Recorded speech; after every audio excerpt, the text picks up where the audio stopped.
Тазалыктын 3-чү жумушчусу иш учурунда мерт болду. Файзиев Асман шаары долбоорунун жетекчиси болгонун билдирди. Кыргызстан футзал боюнча Азия кубогунун тандоо турун өткөрөт. Саламатсыздарбы, эфирде Айтмакчы программасы бүгүнкү күнгө алынган маанилүү делген жаңылыктар менен таанышып алыңыздар.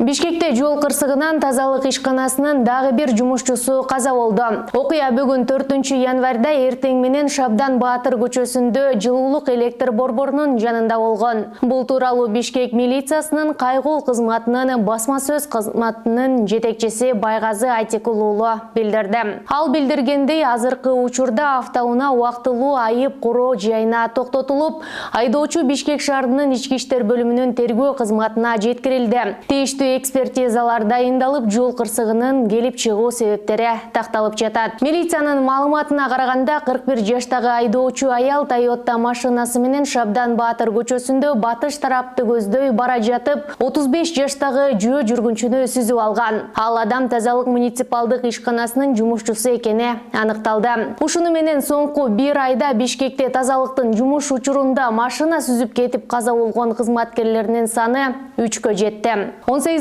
декабрда мас айдоочунун айынан көчө шыпырып жаткан 41 жаштагы жумушчу көз жумган. Ал эми 12 декабрда 47 жаштагы жумушчунун өмүрү кыйылган. Элит Хаус курулуш компаниясынын негиздөөчүсү Тимур Файзиев Ысык-Көл облусунда Асман шаарын куруу боюнча мамлекеттик дирекциянын жетекчиси болгонун билдирди. Также для информации хочу объявить всем, что я назначен руководителем проекта жилого большого города, современного экогорода. Асман называется, на Исыкуле. Это будет новый город на 500 тысяч человек. Файзиев Инстаграмдагы баракчасында видео жарыялап, долбоор жөнүндө кенен айтып берген. 2021 жылдын июль айында президенттин администрациясы Ысык-Көл облусуна караштуу Тору Айгыр айылына жакын жерде 500 000 адамга ылайыкталган инновациялык Асман шаарын куруу пландалып жатканын кабарлаган. Бийлик Асман Кыргызстандын экономикалык жана туристтик борбору болоорун айткан. Болочок шаардын долбоордук чечимдерин иштеп чыгуу үчүн ведомстволор аралык топ дагы түзүлгөн. Ал эми президенттин маалымат кызматынын жетекчиси Алтынбек Жумаев Файзиевдин дайындалышы боюнча маалыматы жок экенин билдирди. Кыргызстан биринчи ирет 2022 жылы өтө турган футзал боюнча Азия кубогунун тандоо турун өткөрөт. Бул тууралуу Кыргыз Республикасынын футбол союзу билдирди. Кыргызстан биринчи ирет 2022 жылы өтө турган футзал боюнча Азия кубогунун тандоо турун өткөрөт. Почему нет? Почему нет? Бул тууралуу Кыргыз Республикасынын футбол союзу билдирди.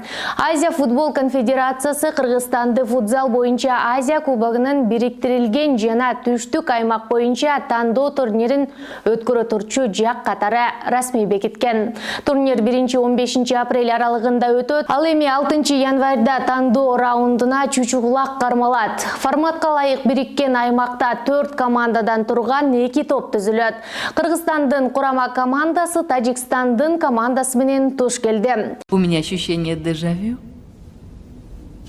И у меня. Бириккен борбордук жана түштүк аймакка 8 мамлекет кирген. Алар Иран, Өзбекстан, Кыргызстан, Таджикстан, Түркменстан, Афганистан, Непал жана Мальдив. Тандоо раундунун жыйынтыгында ар бир топтон 2ден эң мыкты команда тандалат.